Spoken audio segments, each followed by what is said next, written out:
How's it going, everyone? Data here, and welcome back to the Seattle Kraken franchise mode, episode number 10, double digits, here on NHL 22, moving into the 2023-24 regular season, year number 3 at the helm of the NHL's newest franchise.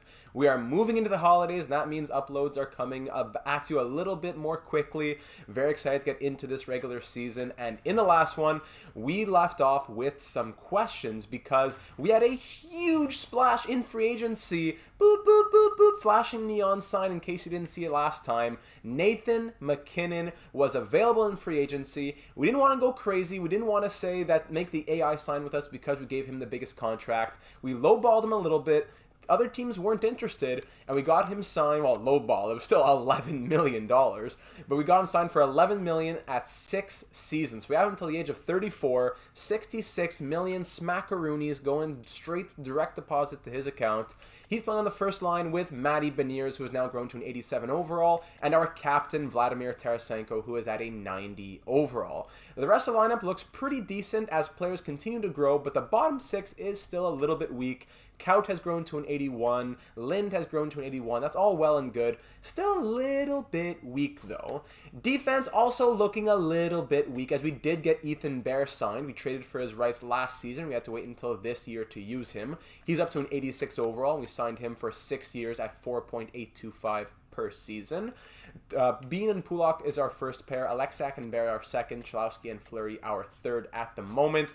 Goaltending, it is Philip Gustafsson and Malcolm Subban. I believe Malcolm Subban did get the starter role after a better preseason, so he will be starting off the season as the starter with Gus the Bus, aka Bus the Gus, backing him up. Jeremy Lauzon is our 7th D-man, and Brandon Tanev is our 13th forward at the moment. Now, in the last one, it was the first episode since the new game update for NHL 22, which meant that players that may now be drafted with the hold line preference, defensemen to be more specific, and you can change created players, have the shot slider to make them shoot more or less. I'm going to play with that for Matty Beniers, a created player, but it also meant that all the chemistry of our players got kind of reset. So that's why we're dealing with rough chemistry. Our coach, Adrian Giordano, who won back-to-back Jack Adams, he had a 60+% team fit. Now he has a 57% team fit. We don't get a +2 on our first line, and defense, we only get a +2 on our third pair. So it's not ideal, but right now there are no better coaches available. All the coaches in free agency are rated B or B-. So we'll have to keep rolling with Giordano. He's A-. He has a couple Jack Adams. He's good. It's just that the fit isn't as great now that that update has come through. I'm super glad that the update happened, but it's unfortunate that it had to bring a kind of reset to all the players and coaches' line preferences. I guess they went to some sort of workshop over the summer, and now they have a new outlook on how they're going to play hockey. In the last one, which was a part 2 of the off-season, I spent a lot of time on comments, about 20 minutes to be precise. Love the suggestions. This series does not operate without the assistant GMs coming in, but now we're moving into the regular season. I would like to keep these episodes closer to the 45-50 minute range as opposed to always being, like an hour 10. So I'm going to try to spend less than 20 minutes today on the comments. Nonetheless, we do have some comments to get through, because the biggest questions were, do we leave the team as is, or do we look at making some other moves? Namely, in free agency, Jonas Donskoi is a UFA. He's on the real life Seattle Kraken. He was taken in the expansion draft, but we did not take him in our expansion draft. He is now a free agent. And there's also Kandra Miller, who is an RFA with the New York Rangers, 84 overall, and they don't have the money to sign him. So Miller and Donskoi, 2 big question marks. Some people are concerned with the bottom 6, like Jared here, who says, loved it. I'm a little concerned about the quality of the 3rd/4th line. I think the team is a bit top heavy. If we're going to make a serious push this year, I think we need to go after someone to bolster the 3rd and 4th lines. Now, I don't think we're really in a position to say we're pushing for the cup this season. Whatever happens, happens. But at the same time, that doesn't mean we just forsake the bottom 6. We want Kaut and Lind and all these guys to grow, but we don't want them to get just bombarded and destroyed every time we're on the ice and it's not Nate MacKinnon's first line going at it. Pat loved the moves. Bear and Rem both have special places in my heart. Getting Nate is a massive W too. I would love to see you snatch Kandra Miller from the Rangers before December 1st as an RFA. His age and his shot totals from last season look like a stud piece has fallen in your lap. You can part with one of the lower 80 overall D-men that we have or have extra depth. Imagine the top four with Miller and Bear comboed up. Heck, maybe even grab Donskoi as a beastly third-line option on a one-year deal as well. Better than these guys drifting in free agency. Makes a lot of sense for Donskoi. I'm pretty sold on getting him signed up. But Miller, I still have a couple more comments to go through on Miller, and I'm going to explain my rationale on him in a moment, because it is something I am quite torn on. And here's a good idea that Scott brings up here. When he says, that was a great deal to get Nate on, I'm a little torn on Miller. On one hand, I agree with Pat. His stats make him look like a sim stud, and I feel like he'd be a better fit with Ethan Bear than Jamie Alexiak. So if we go after him, I can definitely get behind it.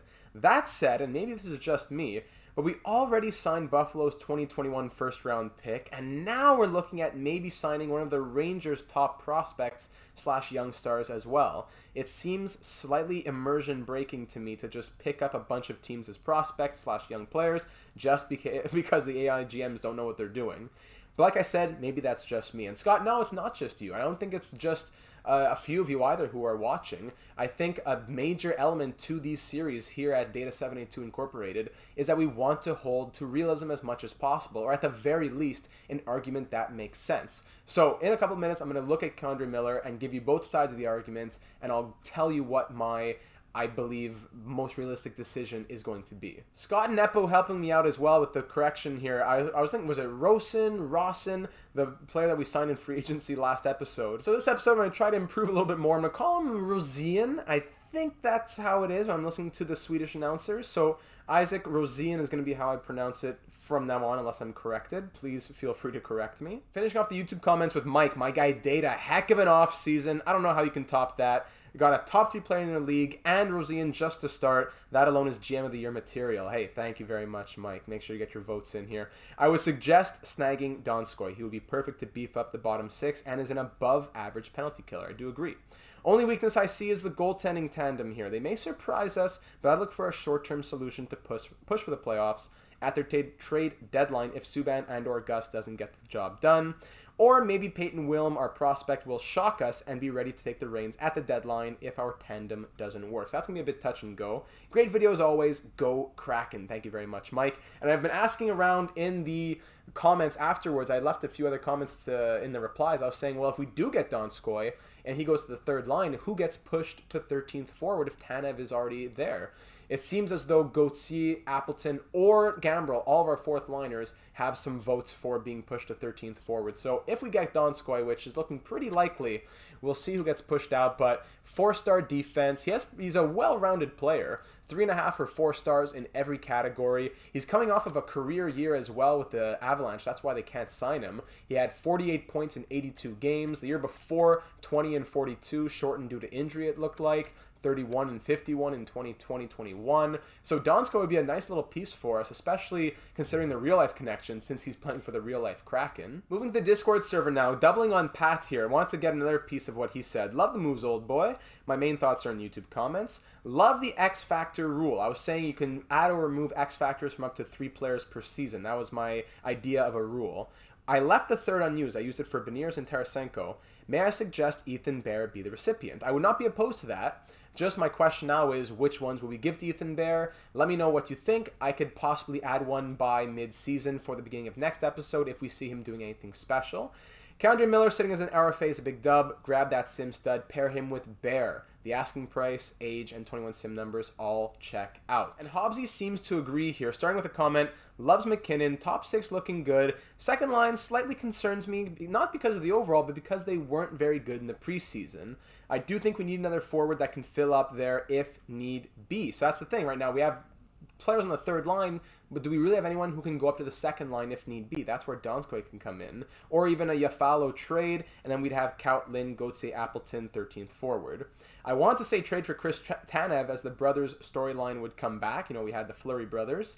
However, Brandon Tanev isn't playing, and I think we should see if anyone will take on that contract. He's been a good Kraken, but we can get a cheaper guy for the scratch. Kandra Miller now. He is just sitting there waiting to be signed. I think he'd fit into the defense core quite nicely, and we should go after him. Either move Alexiak or Chalowski to fit him in, or keep whoever's scratched as D-man number 7. Subban is the right choice to start in net, as his numbers are simply better than Bust the Gus.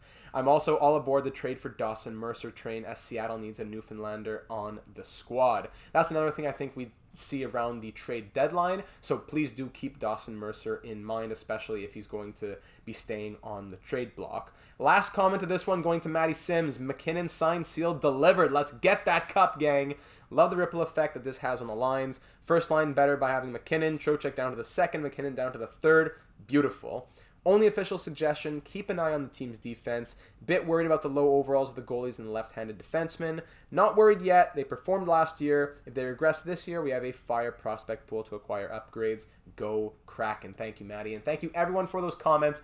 Let's now get into the episode. I know I made it in less than 20 minutes this time, so thank you for bearing with me. Jonas Donskoi, I think this is the big no-brainer. I'm not even going to have to explain this one too much. He really helps us as a third liner who can slot into the second if need be. He'll push Appleton down to the fourth, but I think with 13.845 of cap space, I think we can definitely get this done. He's just sitting there. He would definitely want more for 2, 3, 4, 5 years. We don't know what our situation is going to be like next year. Let's just take him on a flyer. 1 year. We have a lot of money. No need to lowball him. I want to make sure we get him. 1 year, $3 million. Bang. Very happy to get that done. Consider the options. Let me know, Mr. Donskoi. Another Finn on the team. Very happy to get him on board if he signs, as Epu was saying that every team needs a Finn. And, I could not agree more. So Jonas Donskoi, hopefully he'll be coming to the team. Now let's get into my Kandra Miller situation here. Honestly, off the bat, I was not totally sold on Kandra Miller from a realism perspective. I didn't think it made a lot of sense, especially considering that we've stolen so much from the Rangers in the last 2-3 franchise mode series. With Minnesota, we got that 88 overall centerman. In the Columbus franchise mode, we got Zach Jones because they couldn't sign him. It was Russ Griffin, I think his name, right? So now I don't want to take Kandra Miller and really do the Rangers dirty again. But then I started to think, I said, well, they only have $700K to play with, and they need to sign guys like Alexis Lafreniere next season. They could use a little bit of cap relief here. Ryan Lindgren's going to want to get signed. So I said, what if we took Chris Kreider off the Rangers' hands, and they throw in Kandra Miller to boot here? So Kandra Miller, I'll sort by trade value. Doesn't have a ton of trade value. So if we wanted to trade them, Dennis Chalowski, I believe it was Julian Gotti, and I think a third-round pick, and then 1 or 2 no-name prospects. I think that either that was good enough, or they were saying sweeten just a touch. That was the deal that I was looking at and possibly playing around with. But the biggest issue is the salary cap. So Kreider would be $6.5 million, and I played around with Kandra Miller's asking price in free agency. If we wanted to get him signed long term, it would probably cost us around $5.785 million or so. So if we go to the contract screen here, let's try and look into the future. Let's start working on the math right here. At this moment, we have $13.845 million. Don't even think about Donskoi or whatever else, because that's a one-year kind of contract. I'm trying to think of money moving into the future. So next season, our extension dollars are $19.525 million. $19.525, let's say, minus a $2 million upgrade for Bean. And that's pretty much it, because McCann is going to get signed for around the same. Chalowski's going to be gone. Mete is going to be gone. Yeah, so about that. So that leaves us with 17.525. Minus 6.4 for Chris Kreider, minus 5.85 for Kandra Miller. That leaves us with $5.275 million. Not a big deal in 2024-25, but moving into 2025-26, when I scroll down to the expiry, not the expiry, I need to be in main roster. 25-26, let's say Appleton, Gauthier, these guys are all a wash here. And let's say get rid of Tanev, gives us an extra $3.5 million of cap space. We get rid of Alexiak, extra $4.6 million. Great. Matty Beniers, second line center. He's already an 87. He's going to really grow this year and have a great season. I wouldn't be surprised if he's looking for a long-term deal in the $8, $9, $10 million range. Let's just go conservative and say, let's say he's costing us $8 million right there. That leaves us with $5.375. Kaut wants a $1 million upgrade. Lind wants a $1 million upgrade. And we're good to go. It leaves us with 3.375 to play with. But now we're missing Palat, who was our top 6 forward. And we're missing Alexiak, who I would have traded away, who was a solid defenseman for us. So let's say we're spending whatever 1.5 to replace Alexiak on the bottom pair, and we have hopefully, like, fingers crossed, someone grows to get the top 6 because we're at 1.875 million. But then you say, okay, well, we're going to trade away Vinny Trocheck. Okay, now we're at 9.875 million. So maybe we could squeeze out one more season of getting Palat or someone else in the top 6. Maybe there's some growth. But we still need to fill up the bottom 6 as well, because that already we would have let go of Appleton, Gauthier, Tanev, and probably Lauzon. We need a lot of depth pieces to fill in the bottom pair D and the bottom 6 forwards. So there goes those, the 1 million, 1 million, 1 million. And then after that, we start getting into territory of David Jiricek. We're getting into Isaiah Marco. We're getting into Matachuk. We're getting into our prospects who got to start getting signed up now.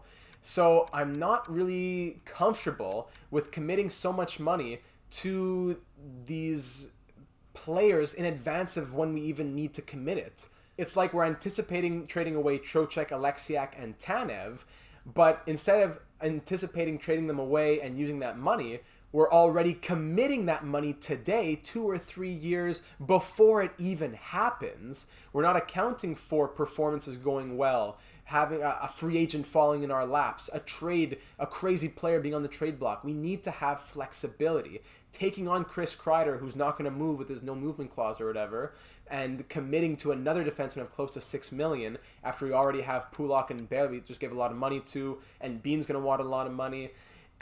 And not to even mention the goaltending, which is currently being paid like dirt cheap. They're going to be needing more going forward.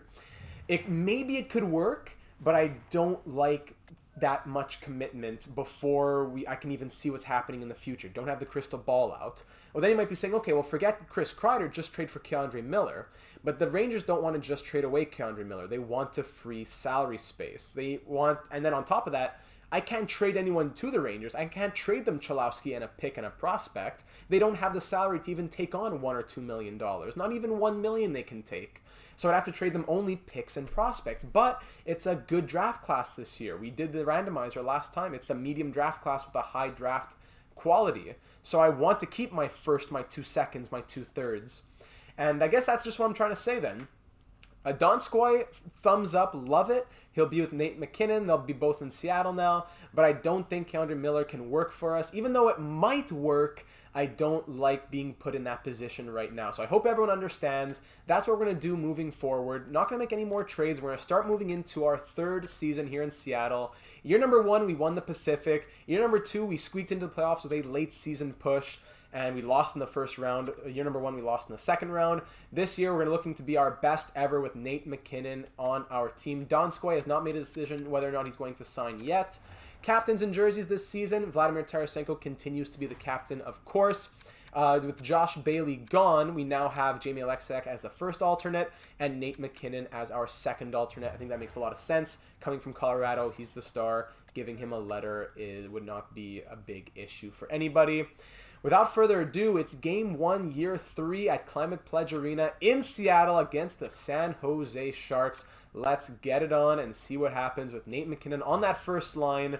And we're only going to get better if Donskoi signs on. So let's get excited about our 3rd season in the NHL. First period, and it opens up with Dylan Gambrell scoring against the team that we took him away from in the expansion draft. Our 4th line center, spent time in the AHL last season. Welcome to the NHL. Welcome to Seattle. He scores our first goal of the season, and his first as a Kraken. Second period, 1-1 as Rudolph Balcers ties it up. Why is Gus in nets when I put Subban there? Okay, my apologies. I should have double-checked. 1-1 game. Shots are 23-12. William Eklund makes it 2-1 Sharks. Power play San Jose. Power play goal for Jonathan Toews. 3 goals on 19 shots. That's why I wanted Subban in. 4 goals on 21 shots as Logan Couture scores. All coming from that right side, the left of Gustafsson. Jared McCann makes it 4-2. Late push here. We're down by 2. Power play with 5 to go. Shots are 32-23. But we're going to lose this one. The season opener at home, 4-2 the final.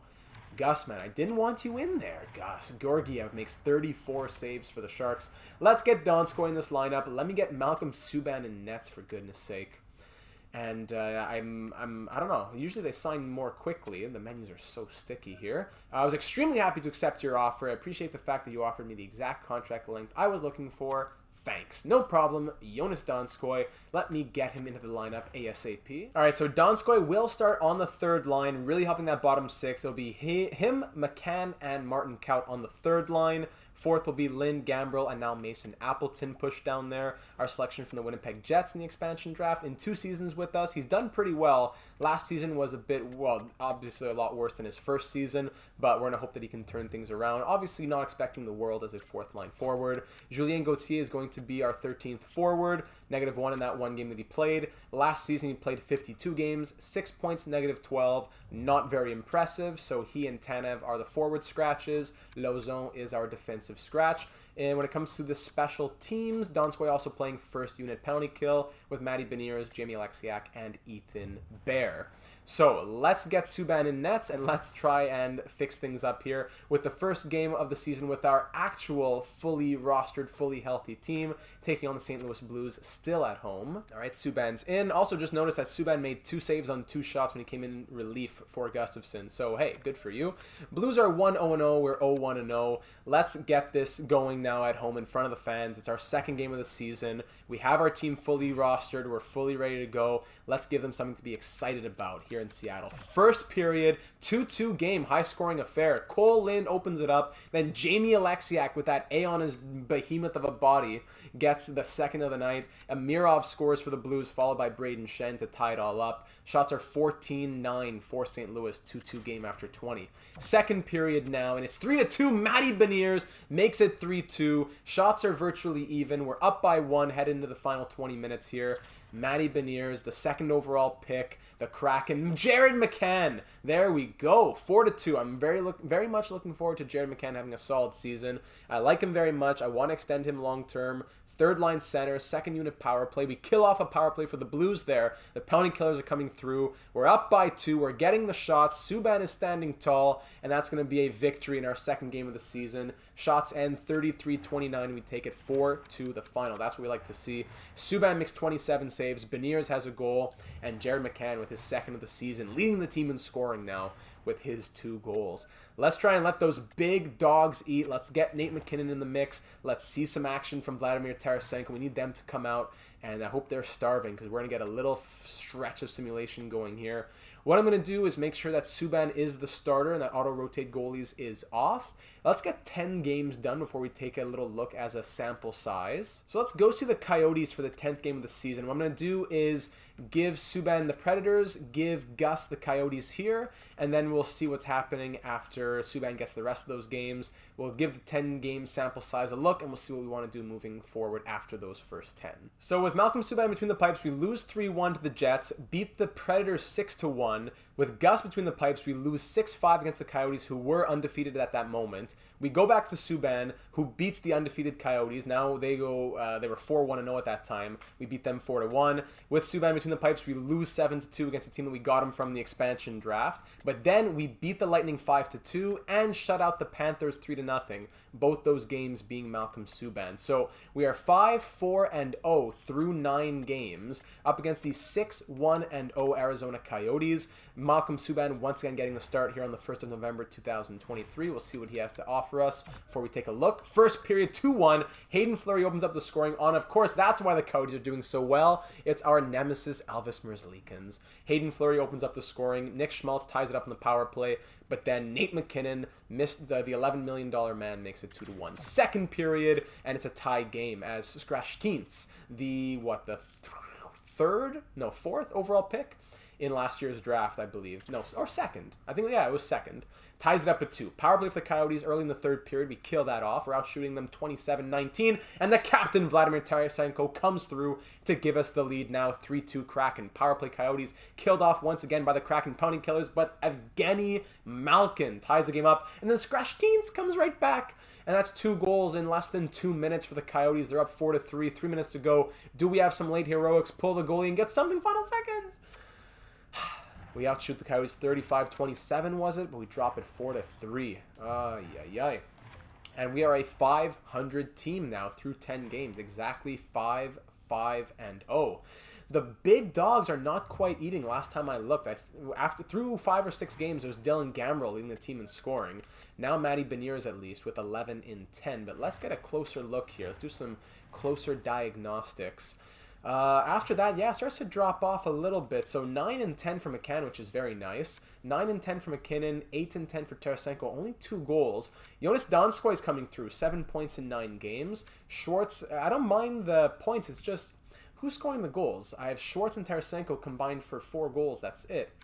Kaut 7 points, -4. Gambrell 6 and 10. Fleury 6 and 10 as well with a +5. Palat 6 assists. Trocheck 5 and 10.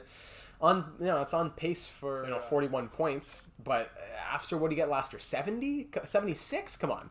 I need more from Vinny Trocheck on that second line. Ethan Bear has 4. Chalowski 4 with a +10. Look at him. Pulak 3 with a +3. Lynn 3, Alexiak 2 goals, Appleton 2, Bean. Only 2 for Jake Bean, which is odd. If I placed Alexiak on the first pair, it would give Bean a +3, make him an 86.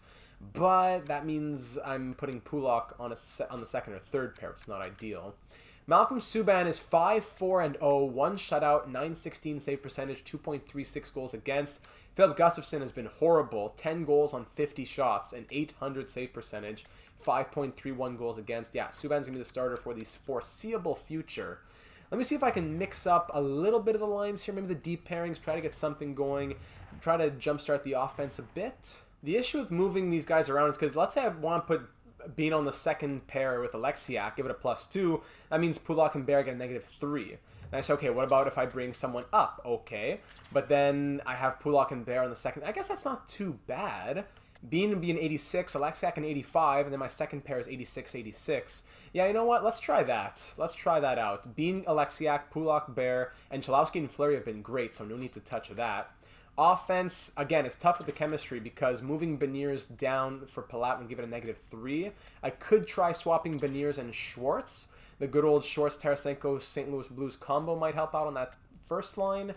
The third line chemistry, plus-minus -4 for Kaut, not great. But I'm going to try to see if the first and second line swap plus the first deep pair can do something for us. And Malcolm Subban will continue between the pipes. I'm not going to touch the special teams yet.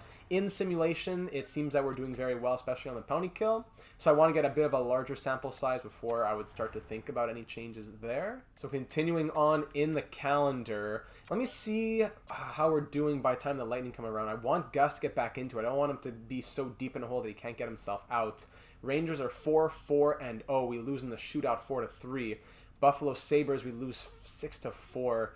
I got to keep Subban in. We really got to get these wins. These are tough teams coming up as well. Let's go up against the Colorado Avalanche, Nate McKinnon's old team. That'll be the next one that we slow sim. 6-4 loss against the Lightning, but then a big 8-6 win against the Leafs. That was a huge outpouring of offense. Then the Avalanche fired their head coach as well. They're not doing well. We beat the Blackhawks 4-1. Blue Jackets, who are 10-3-3, they beat us 3-1. New Jersey Devils, we're 7-8-1 right now. We beat them 6-5. That was a close one. So we're 8-8-1. The Avalanche are 4-13-1. They fired their head coach. Always want to do our due diligence and see what that head coach's rating is. Matty Beniers, 23 points in 17 games. Really nice to see that. Coaching staff here. What is the rating of, just a reminder, Giordano, his team fit with us is 57. No, what? 64. Since when? That's really odd. I didn't change much. All I did was add Donskoi. Donskoi to the mix really made it that... No, that's odd. Taking out I guess it was... I don't know. That was a big change, taking out Gauthier for Donskoi, but it's not great. Oh, Green is an A+ rated coach. He's for veterans, though. Probably like a 40-some%. Oh, 52. Not ideal. A+, but 52? Ugh. Maybe that's something that we think about later on, but I don't want to make a big thing like that right now. Wouldn't be great for chemistry, but yeah, Giordano, A- to A+, it is a good jump. It is a good jump. Keep that in mind. Let's get Gus between the pipes for this one. Try to get him some action. We're playing against a really bad team at the moment. Nate McKinnon's going to be on his revenge tour a little bit. So Subban currently, the numbers fell off, that's for sure. Gus has come in relief a couple of times, but Let's try and give him a start after it's been a little while since he's started. We're at home at the Climate Pledge Arena, 8-8-1 versus 4-13-1. They're 3-7-0 in their last 10. We're 5-4-1, so let's try and continue on a somewhat decent pace. First period here, 1-1 game. Mikko Rantanen opens it up on the power play. Jane Schwartz ties it up at 1. Shots tied at 10 as well. Second period, Donskoi also against his old team. That's a first goal against his old team in his first opportunity as well. And oh my goodness, the period ends 6-1. There is the offense, and the big dogs came to eat. Tarasenko scores twice in like 27 seconds. Appleton on that fourth line. Beniers with 22 seconds to go to boot. This guy Gauthier got chased after those 4 goals. And then Francouz lets in 2 goals in the final 10 minutes. So shots are 25-14, and we're up 6-1. This could be a big motivation booster for Gus and for the entire team as a whole. I know it's not a very good team, but a 6-1 win, maybe even more. We're doing well defensively enough here. Unfortunately, we give up a power play goal. Both goals we gave up were on the power play. Alex Newhook makes it 6-2, and we'll call it a day at 7-2 as Andre Palat gets one more for good measure to make it the touchdown there. The extra point is good. McKinnon gets 4 assists against his old team. Tarasenko scores twice, and Schwartz gets a goal and 2 assists. 7-2 the final. That puts us above 500 at 9-8-1. I'd like to give Gus another start. Oh my goodness, 13-4-2. We're against 2 good teams coming up. So you know what? Let's go crazy. Gus gets Buffalo and Malcolm gets Toronto, even though it's going to be 2 really hard games. Let's see. We're at home against the Sabres at the very least here.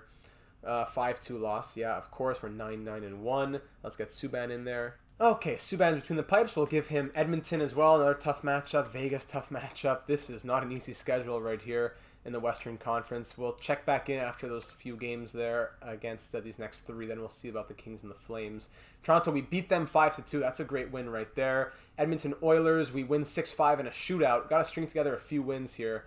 Ruzicka sore foot. Let me fix that quickly in the AHL. All right, that's all good. Vegas Golden Knights are 12-10-0. This would be a very nice win here if we get 3 in a row now. We beat them 3-1. Very, very nice. We're 12-9-1. Craig Anderson, hey, on waivers. How old is he? 42? Yeah, 42. Still an 80 overall. You know what? We could use a goalie almost right now. Is this the storyline we're looking for here? Big Craig? How's he doing these days? You know what, Craig?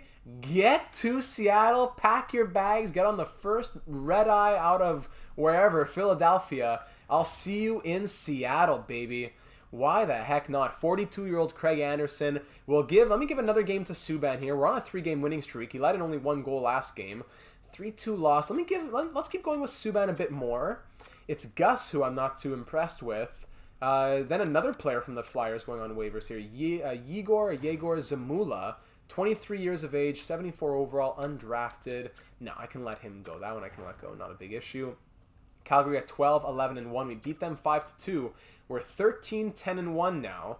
Nashville Predators, we beat them 4-1. Subban's impressing me, I have to say. Let's go see this one live. 10-14-2 St. Louis Blues. We'll go see Tarasenko and Schwartz against their old team here. And then maybe against Boston, I think about Craig Anderson. He's been in the press box. He's been training with the team.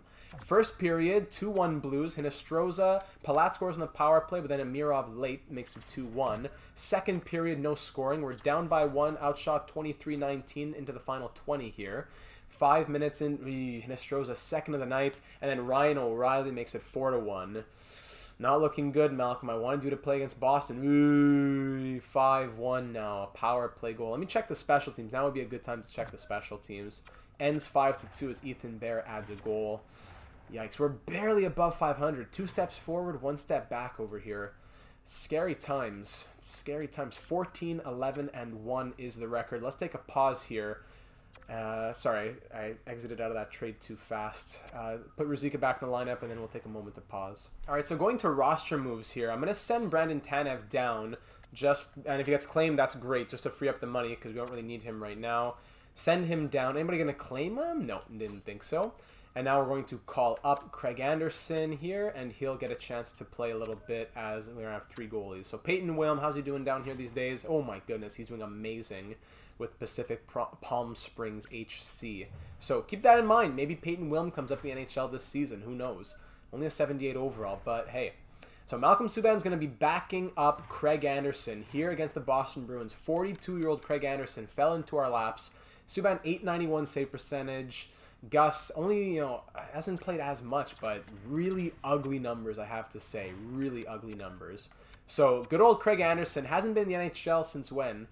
2021-22 with Buffalo. So he didn't play in 22-23. This is his first game of 23-24. We're looking for a little bit of magic and father time. We're 7-3-0 in our last 10. Bruins are 15-8-3 on the year. Not going to be an easy matchup. Matty Beniers leading the way with 19 goals. He needs to keep coming through for us. Craig, let's see what you've still got in those bones. First period, 0-0. Makes 16 saves on 16 shots. Second period now, 2-2 game. So Marshall opens up the scoring. Trocheck ties it up. Charlie Coyle gives the Bruins back the lead. But then Vladimir Tarasenko on the power play against Linus Ullmark. Shots 25-20 for the Bruins, but it's tied at 2. I forgot, we got to check the special teams after this one. 5 minutes into this third period, still tied at 2. Power play Bruins is killed off. So the penalty killer is trying to fight for not getting their lines mixed up. 8 minutes to go, still a tie game. Shots are coming on both sides, starting to slow down a little. Under 5, Nate McKinnon puts us up 3-2 with just over 4.5 left, but then Mike Riley ties it back up at 3. Oh, and we're headed to overtime. Shots 35-28 for the Bruins. 3-3 game. Let's check out some overtime action. Here we are at TD Garden in Boston. McKinnon versus Marchand at the face-off here. One back by McKinnon to Ethan Bear. Bear over the blue line. Makes a little move. McKinnon into the corner. In front. Bear is stopped by Ullmark. Now Marchand trying to lead the charge the other way. Tarasenko getting back on defense. Hits him at the blue line, hard into the boards. And Tarasenko's a one-on-one with McAvoy. Getting some support here. Tarasenko's going to take the shot, but it doesn't even get on net. He was a 2-on-1 with McKinnon, and somehow no shot is registered. Off the boards, bank to Tarasenko. He gets hit, but McKinnon regains the puck. One-timer Bear, stopped by the blocker of Ullmark. Matt Taylor Hall, maybe you want to attack him a little bit? No, just let him walk in. That's great. Huge blocker saved by Craig Anderson. For some reason, we're just letting him walk in. Matty Beniers now, one-on-one, trying to look for space. Gets a shot away, and Ullmark robs him with the glove. Pastrnak. For some reason, both Kraken players are overlapping each other, but Anderson comes far out of the crease to make a nice save. Pastrnak coming in. Huge sprawling save from Craig Anderson. Final seconds now, and that'll be it for overtime. Cut down a lot of it because a lot of it was just really hard to watch AI garbage, but we're headed to a shootout after a short overtime. Shots end 41-33 for Boston. Craig Anderson standing on his head. Let's try to get him to win here in the shootout. I don't know what these glitches are, but let's try and get it. Here we go. Shooting first will be the Kraken. I believe it's going to be Vladimir. No, it's going to be Nate McKinnon starting it off for us. Look at that. Here comes Nate McKinnon on Linus Ullmark over the blue line. Goes far on the right. Comes back with a little bit of a drag, but then never gets a shot off. Here comes Pastrnak up against Craig Anderson. Pastrnak, easy backhand save for Craig. Vladimir Tarasenko now. How's that for a view? Vladimir Tarasenko coming in. He's known to score on these last couple times that we've done, but this time he is stopped by Ullmark. Captain Brad Marchand now coming in on Craig Anderson, looking to be the first to score, and that's another kick save from the 42-year-old. Aiden Schwartz now coming in. He's looking to be the first scorer of this shootout. Oh, just a toe save from Ullmark, and now the Bruins have the chance to win it. All comes down to Taylor Hall here in front of the home fans at TD Garden. Anderson has to save to keep it going, and he does. Big save, clutch Craig Anderson. And now we have another chance to get back into it. It is Vinny Trocheck shooting fourth. Trocheck coming in, the right-handed shooter. Vinny, and he scores! How did that even go through? But okay. A weird little squeaker between the pad and the glove. Let's see that again. Okay, Ullmark's going to want that one back, but now Vinny Trocheck gives us the lead in the shootout, and the Bruins have to score to keep their hopes alive. It all comes down to Jake DeBrusk. DeBrusk coming in on Anderson. Pad save, and the Kraken win it in the shootout. 42-year-old Craig Anderson gets the win in his season debut. It's been a couple years since he's even been in the NHL, but he makes, what, 39 saves? What a game for Craig Anderson, and the Kraken take it in a shootout. My goodness. So 41 stars, so 38 saves for Craig Anderson. Get him in your fantasy lineups. He's going to be playing a few more games moving forward. All right, so Big Craig's going to get a couple more games here. He's going to play against the Senators. They're 8-1-1 in their last 10. 27-1 on the year. Let's see if Craig can keep up the magic. I wouldn't blame him, though. This is a tough matchup here. And Jake Bean has a concussion. Ah, boy, so that means Jeremy Lauzon's coming into the lineup. Let's see what we can do here. Bean, his plus-minus was not looking great, so I'm going to be a bit crazy here. Between Bear and Pulak, let's go Bear. I'm going to go Bear on the first pair. If it rhymes, it's true. With Dennis Cholowski. Even though it's a -2, I just want to try it out. This guy's been amazing. He's at plus 17. Plus 17. So let's go Pulak and Alexiak. And then Fleury's a plus 8. He's crazy. Alexiak's a -4. No, let's try Fleury and Lauzon on that third pair. See what it gives us. He's a defensive defenseman. How's the chemistry? It's a 0. If we swap, -3. Okay, so we'll go Cholowski, Bear, Alexiak, Pulak, and Lauzon, Fleury. Offense, I guess we'll keep it as is. It's not a lot of goal scoring on that first line. Beniers, maybe Beniers has to be back up there, and Tarasenko moves down. I don't know. Maybe something like that. Can Schwartz move up? It gives it a +2. Let's try that out. Let's go Palat, Trocheck, Tarasenko on the second line. Beniers, Schwartz, and McKinnon on the first. Why the heck not? Let's try that out. And I do want to check the special teams. 3-1 loss, but a good performance there from Craig Anderson. So we're scoring pretty well at 3.71 goals for per game, but we're letting in way too many at 3.29. Power plays at 19.2%. Divisionally, that's third best.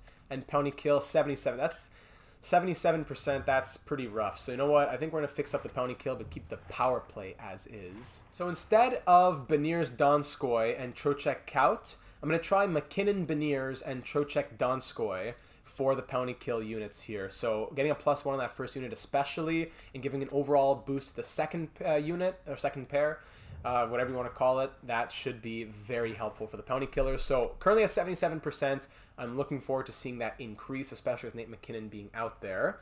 So against the 13, 15, and 1 New Jersey Devils, I'm going to put Subban in for that one and then give the Blue Jackets to Craig Anderson. So Subban, bad luck there as he was in net for the 2-1 loss against the Devils. No one was helping him out. But then 5-2 victory with Craig Anderson between the pipes against the very good Columbus Blue Jackets.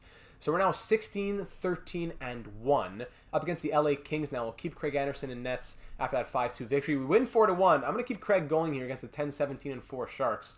4-1 win, followed by a 4-1 win again. So big Craig, baby. Just keep it up, my friend. The day-by-day sim here seems to be going very well. So I'm going to keep simulating like that. Asher Maloney was injured. He's back in the Pacific. We have a Christmas Day matchup coming up here against the Colorado Avalanche. Tanev played a little bit there. 2 goals in 3 games. That's great, but I'm not really trying to play him. I'd rather get ice time for the other guys. Asher Maloney. Rosine is up to a 76 overall now from a 75. And everyone else seems to be at the same overall. Wood and Yurchek with the +5 are looking good. Maybe we call up Kyle Wood at some point to get him playing some more. Let me know what you think about that in the second half of the season. Let's keep on simulating from this page here. Against the Avalanche, we're 9, 18, and 5, 3, 3, and 4 in their last 10. We win 3-1. That's 3 goals against in 3 games for Craig Anderson. 11, 18, and 4, the Sharks. We lose 4-3 there. The Flames are a 500 team. Jake Bean fully healed. So that was a nice win to get, especially on Christmas Day there. And Craig Anderson now, just a quick peek at his numbers.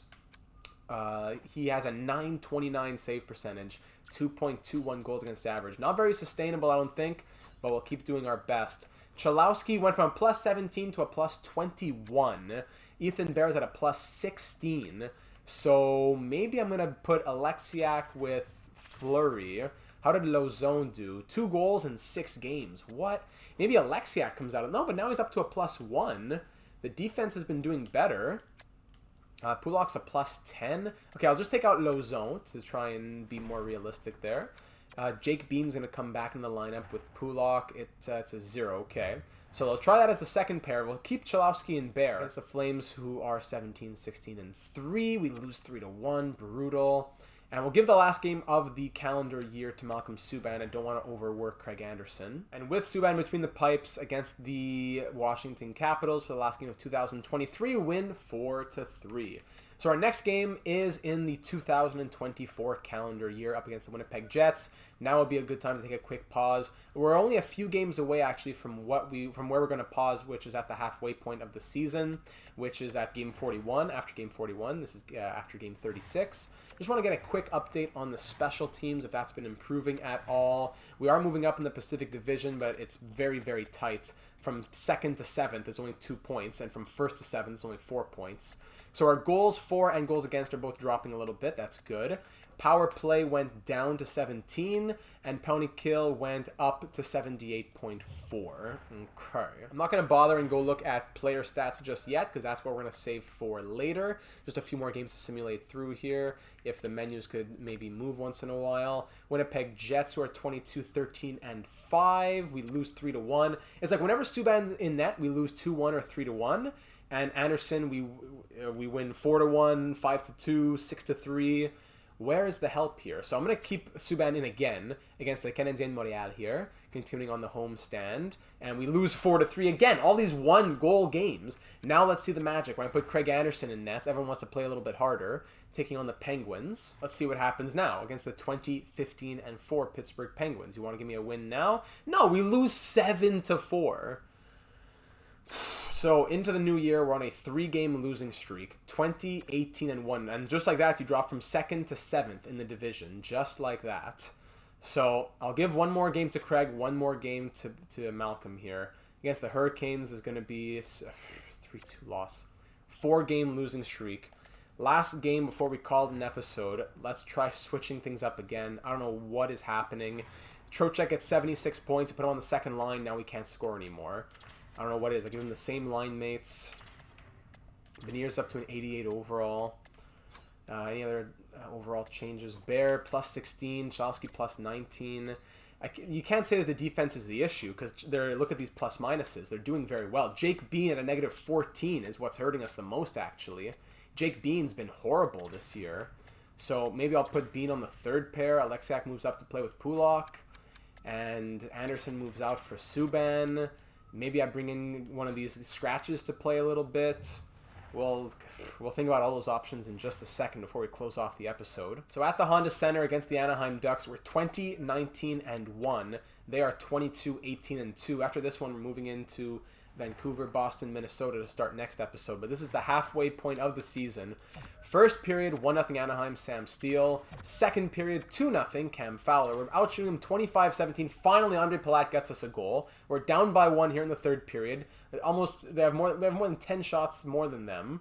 Power play for the Ducks is killed off. We're still down by 1 after 50 minutes. 10 minutes to go. Silverberg makes it 3-1.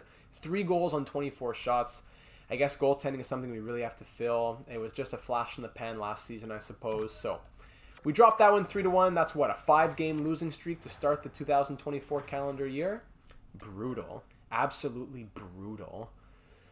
Oh, man. All right, so point per game is Matty Beniers as he starts to slow down a little bit as well. He starts to slow down and the whole team starts to slow down. I don't know where the scoring isn't coming from. Tarasenko, 37 and 41. Palat, 37. McKinnon, 36. These aren't horrible totals. 36 for Schwartz. Trocheck, 30 and 41. That's where he starts to drop off a little bit, but he's still on pace for like 60 points. Donskoi, 23. McCann, 21. Bear, 17 with a plus 16. McCann, a negative 16. Maybe the third line, I guess, has to be fixed. But Donskoi, McCann, and Kaut, all two-way forwards. I thought that would be good. Gambrel, 16 points. Chalowski, 16 and a plus 20. Pulak 15, Lind 15, that's nice. Kaut 14 points and a negative 14, that's really horrible. Awful maybe. Bean 13, negative 14. These plus minuses, Appleton, Fleury, Alexiak, Lauzon. Look at these plus minuses. So you have Chalowski, Beniers, and Bear. Then you have McCann, Kaut, Bean, Donskoi have more than like negative 30. More than Chalowski, Beniers, and Bear, all these guys. It doesn't make sense. You would think that it's somewhere a bit better, somewhere a bit worse, but no, it's like absolute opposites. Malcolm Subban is 14, 12, and 1 with 1 shutout, 896 save percentage, 3.02 goals against. Anderson coming back down to earth at 5, 6, and 0, 902 save percentage, 2.96 goals against. Gus 1, 5, and 1, 851 save percentage, 3.83 goals against average. not going to cut it. Really not going to cut it. So let's look at the entire NHL for a moment here. Leading the scoring in the league, Patty Kane with 58 points. Eichel, Draisaitl, McDavid, McKinnon, Svitov, Aho. These are the teams that are doing well. Bergeron, Scheifele, Zegras, Ovechkin has 31 goals in 41 games. Olofsson, Panarin, Buchnevich, Crosby, Huberdeau. There's Matty Beniers. Going down the list. Goes so slowly, but I'm trying. And let's see the goaltenders now. Who are the best goaltenders in the NHL at the moment? Philip Grubauer on the Senators. Of course, there he is. We trade him away. And what? We trade him away. 897 save percentage. We trade him away. He's even worse. 3.11 goals against average. And now this season, he has a 930 save percentage and 2.12 goals against average. Get out of here. Get out of here, man. Come on. Cal Peterson in 84. Aaron Dell in 8. The best goalies in the NHL. How is Aaron Dell at an 81 overall doing so well? Then you have Marachik doing so well in 84. You don't need to be 88s and stuff like that. Obviously, it helps a bit. Just looking at best in the NHL for save percentage, let's say minimum 20 games. Who are the unlikely names who can maybe look at targeting? I don't know. Darcy Kemper's 33. Allmark Markstrom 9. None of these guys are really movable. Ben Bishop, who just retired in the real world, playing over on the island on the Oilers. DeSmith, Dell, like we said, but they're not going to want to move Dell. Anyways, let me get out of that screen because the menus are so slow. I'm gonna just snap. We're 20, 20, and 1, which is good enough for 24th in the NHL.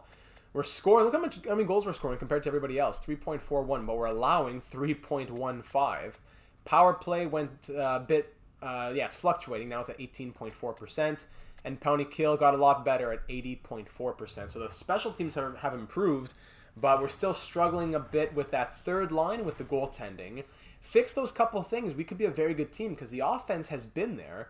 We could be a very good team. It's just, I don't know what to say about those little things. I don't know, maybe trading away Cal, but he was the big piece we got when we gave Landeskog back to the Avalanche in the expansion draft so that we wouldn't draft him. So I was hoping he'd do well, but really, really tough times here. Looking at the trade blocks here. First, I'll look at skaters matching the block. Then I'll look if there's any goalies who are around. So quickly just scrolling through here. Let me know if anyone piques your fancy here, piques your interest. Let me know in the comments on YouTube or the Discord server. I can get you more information if you would like, such as line fit or whatever else. Coyotes, Raquel, Uyghur. We mentioned Mackenzie Uyghur. That's a lot of trade value, though. And Fitz deep pairing 3. Maybe we get the new head coach. I don't know. Brown, Pavelski, Howla, Vatanen, Achari, and 44-year-old Patrick Marleau if you want to continue with the retirement home. Bruins, nobody. Buffalo, Tatar, Kessel, Skinner, Smith, Zajac. Flames, Tanev. There he is. 1 year left. Hurricanes, some prospects. Blackhawks, Kubalik, Johnson, Jenner, Murphy, Clefbaum. And same. Are we buyers? Are we sellers? I don't know. Gardner, Kukan, Damon Severson, Smith, Zucker, Matheson, Mata, Ryan Suter. Ryan Dzingel, more prospects. Panthers, some prospects. LA Kings, Doughty, Walker, DeHaan, Stetcher, Wad DeKaiser, Nemesnikov. Canadians, Guli, Rashett, Mishak. Predators, Ekholm, Gavrikov, Kulikov, VC. Prospects on the Devils, Eberle, Nelson, Pajot, Lee, Tierney, Butcher, Dells, all available on the Islanders. Rangers, of course, Kandra Miller still there. He's left unsigned. Gaucher, some other prospects. Othman, prospects on the Senators. Flyers prospects. Penguins, Poulain, and other prospects, including Dawson Mercer, who's still around. San Jose Sharks, Clifton. St. Louis Blues, Krug, Falk, Nudavara, Giordano, Hinestroza, Kajula. Prospects on the Lightning. Dermott and others on the Leafs. Prospects on the Canucks. Chaika and prospects on the Golden Knights. Capitals, what else? Some prospects. Prospects on the Jets. I'll just look through goalies matching the block, and I'll just show you the ones if any pop up. Jeremy Sweyman on the block for the Boston Bruins. 2 years left, 84 overall, making 2.805. 7 wins, 907 save percentage, 2.89 goals against. That would be interesting.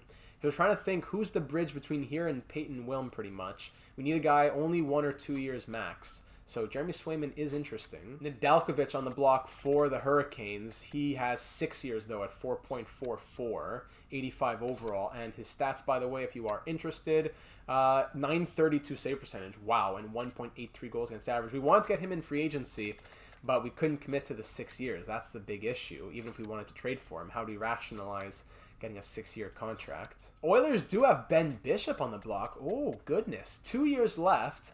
83 overall. He's doing amazing. Oh, Ben Bishop could be our guy. Not a lot of value. Olivier Rodrigue also available, but I think Ben Bishop's the guy. Unless somebody else pops up, Ben Bishop would be the guy. Bobrovsky's here, but that's 3 more years at $10 million. Ben Bishop, that's interesting. I like that, especially with the storyline of wanting to keep his career going after he retired in the real world, and we couldn't get him his cup with the Minnesota Wild because he had that crazy injury, if you remember that, back in the day. Mads Sogard on the Senators is on the block. Sebastian Casa, I believe it's Cosa on the Penguins. First round pick from the Red Wings. 74 overall, medium starter potential. Great numbers in the AHL, but not really the type of goalie that we're looking for. Hugo Almfelt on the block for the Lightning. And Chris Drieger on the block for the Jets. 84 overall. Final year of his deal. 909 save percentage, 3.04 goals against. I like the contract, but I don't like the numbers here. We traded him to the Jets. I don't know if it would make a ton of sense to trade back for him, but yeah, he is also on the block. I think Ben Bishop would be the move. How's the salary cap situation in Edmonton? They could take a little bit. Probably, Bishop for Tanev and a little bit of something. We could get that done. So that's definitely a move we want to do. What do you think about the third line? What do you think about the top 6? Any other moves we should consider making? Because to be 500 as a team as good as we are, the best team that we've been in the last 2 years, in our 3 seasons, yet we're at our worst record, I think, at the halfway point. What needs to change? What do we got to do? That's where you come in. Should anyone be called up from the AHL? Mason Shaw's doing amazing. Maloney's been doing well. Heiskanen, Rosine, Yurchek looking good, and Peyton Wilm, of course. 31, 11, and 1 with 5 shutouts. 921 save percentage and 1.86 goals against average, up to a 79 overall now at 19 years of age. Whew, our 19th overall pick in 2022. Can't wait to get him in the NHL. Let me know your thoughts on all of that down here in the YouTube comments or over on the Discord server. Link in the description for that. I'm not saying we're making a big push for a cup, but I think we do need to have more of a respectable season than we're having right now. Getting a goalie like Ben Bishop wouldn't be the end of the world. If we have to roll with 3 or 4 goalies, I don't mind. Who goes back the other way? Who are we cutting loose? Who are we committing to as the backup and third goalie moving forward? And when the deadline rolls around, what kind of stuff should we be looking to do if we're not at a certain point, third line, etc.? That's all for you to decide. So thanks so much for watching. If you did enjoy the video, leave a like, especially if you think that there is a chance for this team to make the playoffs. Do we go with the new head coach? Do we keep this coach as is? A lot of different things we could think about fixing up if we want to just make a push for the playoffs this season. Also, do consider subscribing as well to the channel, as you'll be made aware of all the uploads here for Seattle Kraken franchise mode, other various data casts, and as well the NHL 7 Dynasty mode, which I'm going to get back into now over the holidays. Link for the Twitch channel also in the description. Getting into more live streams over the holidays. You don't want to miss those. But I do think this team has the potential. I'm not phoning it in just yet. With the offensive output that we have, I think a couple tweaks could make us I'm not saying a cup contender again. I don't think it's time for the cup yet. I'm not going all in with picks and prospects for rentals. But I think we could be a good, solid playoff team. Let's get some more experience. Let's make a few tweaks. Looking forward to hearing all of your thoughts. And I will see you there in the next one.